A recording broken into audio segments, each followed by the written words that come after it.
Hello welcome to my channel. నేను మీ money. ఈరోజు Sunday మేము జూకి వెళ్తున్నాము. జూకి వెళ్ళాలంటే మెట్రో ఎక్కాలి. పవలెట్స్కయా అనే స్టాప్లో మేము ఎక్కినాము, బ్రౌన్ లైన్ అది. నెక్స్ట్ క్రాస్నో ప్రెసిడెన్స్కయా అనే స్టాప్లో మేము దిగాలి. ఇక్కడ నేను మీకు మాస్కోలో ఉన్న మెట్రో సిస్టమ్ చూపిస్తాను. మాస్కో మెట్రో అనేది world's most beautiful and efficient metro system. ఇది 1935లో కన్స్ట్రక్ట్ చేసిరంట అండర్ గ్రౌండ్ మెట్రో సిస్టమ్. ఇక్కడ మీకు కనిపిస్తుంది కదా బ్రౌన్ లైన్ పవలెట్స్కయా. అక్కడి నుంచి మేము ఇక్కడ పర్పుల్ లైన్ ఉంది, క్రాస్నో ప్రెసిడెన్స్కయా అనే స్టాప్లో మేము దిగాలి. Purple line and brown line join అవుతుంది అక్కడ. మెట్రో సిస్టంలో చాలా మల్టిపుల్ కలర్ లైన్స్ ఉన్నాయి కదా, కానీ మోస్ట్ ఇంపార్టెంట్ అయితే ఆ బ్రౌన్ సర్కిల్ లైన్ అనమాట. అదైతే మేజర్గా అన్ని లైన్స్కి కనెక్షన్ ఉంటుంది. మనం మెట్రోలో ఉన్నప్పుడైతే రష్యాలో అండ్ ఇంగ్లీష్లో డిస్ప్లే అవుతుంది స్టాప్ నేమ్స్. సో మనం ఇంగ్లీష్లో చూసుకొని జాగ్రత్తగా ఏ స్టాప్లో దిగాలో చూసుకొని దిగాలి. అండ్ మెట్రో దిగిన తర్వాత కూడా మనకి బోర్డ్స్ ఉంటాయి ఎలా ఎగ్జిట్ అవ్వాలో, అది కూడా రష్యన్లో అండ్ ఇంగ్లీష్లో ఉంటుంది.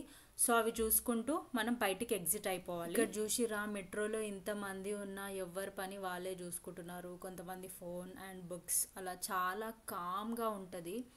బస్ అయినా కానీ మెట్రో అయినా కానీ వీళ్ళు చాలా సైలెన్స్ని మెయింటైన్ చేస్తారనమాట. అది చాలా గుడ్ థింగ్. వాళ్ళ నుంచి నేను అది నేర్చుకున్నాను. నేను కూడా బస్సెస్ కానీ మెట్రో ఎక్కినప్పుడు మేము మాట్లాడుకున్నా చాలా మెల్లగా మాట్లాడతాం. కొంచెం గట్టిగా మాట్లాడినా ఒక లుక్ అనేది ఇచ్చేస్తారనమాట వాళ్ళు. సో ఇక్కడైతే నేను అది నేర్చుకున్నా. ఈ మెట్రో సిస్టమ్ అనేది చాలా ఫాస్టెస్ట్ అనమాట. ట్రైన్ అనేది ఎవ్రీ 1 minute చేంజ్ అవుతూ ఉంటుంది, నెక్స్ట్ ట్రైన్ వచ్చేస్తుంది.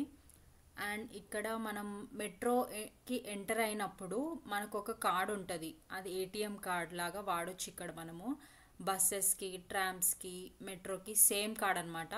అది మనం ట్యాప్ చేస్తే ఇంకా అందులో నుంచే డబ్బులు అనేవి కట్ అయిపోతాయి. ఇంకా మనకి ఎక్కడికన్నా తిరగొచ్చు అనమాట. సో ఒక్క కార్డు ఉంటే సిటీ మొత్తం యూజ్ అవుతుంది ఆ కార్డ్ అయితే.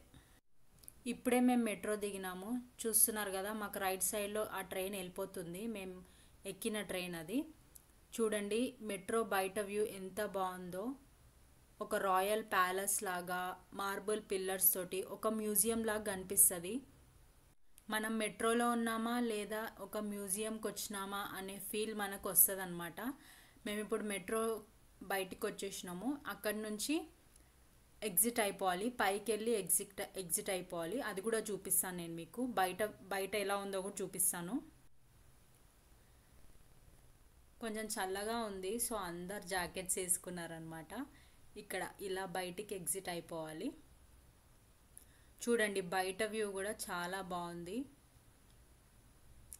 ఇలా ఎగ్జిట్ 1 అని చూపించింది మాకు అక్కడ మెట్రోలో. సో ఎగ్జిట్ 1 నుంచి ఎగ్జిట్ అయిపోయినాం మేము. వావ్, చూడండి బయట ఎంత బాగుందో. కొంచెం చల్లగా ఉంది అయినా ఇట్స్ ఓకే. అక్కడ మీకు కనిపిస్తుందా, అదే జూ అనమాట. అక్కడికి మేము వెళ్ళాలి. అక్కడికి వెళ్ళాలంటే రోడ్ క్రాస్ చేయాలి. చూపిస్తాను నేను మీకు రోడ్ కూడా ఎలా క్రాస్ చేయాలో. అండర్ గ్రౌండ్ స్టెప్స్ ఉంటాయి, అక్కడి నుంచి వెళ్ళాలి. ఇక్కడ లెఫ్ట్ సైడ్లో కనిపిస్తుంది కదా అండర్ గ్రౌండ్ స్టెప్స్. అక్కడి నుంచి వెళ్ళి మళ్ళీ రైట్ సైడ్లో అక్కడ అండర్ గ్రౌండ్ ఓపెనింగ్ ఉంది, అక్కడి నుంచి బయటికి వచ్చేసాము. చూడండి అండర్ గ్రౌండ్ లోపల ఎలా ఉందో. చిన్న చిన్న షాప్స్ ఉన్నాయి, ఇంకా ఓపెన్ చేయలేరు ఆ షాప్స్. చూడండి ఇక్కడ మెట్లు ఉన్నాయి కదా, ఇక్కడ నుంచి మనం బయటికి వచ్చేసేయాలి. ఇక్కడ బిల్డింగ్ కనిపిస్తుందా పెద్దది, అదే జూ అనమాట. బయటికైతే బాగుంది వ్యూ జూ. చూద్దాం లోపల కూడా ఎలా ఉంటుందో. సో చూసిరు కదా మాస్కోలో మెట్రో సిస్టమ్ అనేది మీకు ఎట్లా అనిపించిందో కమెంట్ చేయండి. వీడియో నచ్చితే లైక్, షేర్ అండ్ సబ్స్క్రైబ్ చేయడం మాత్రం అస్సలు మర్చిపోకండి.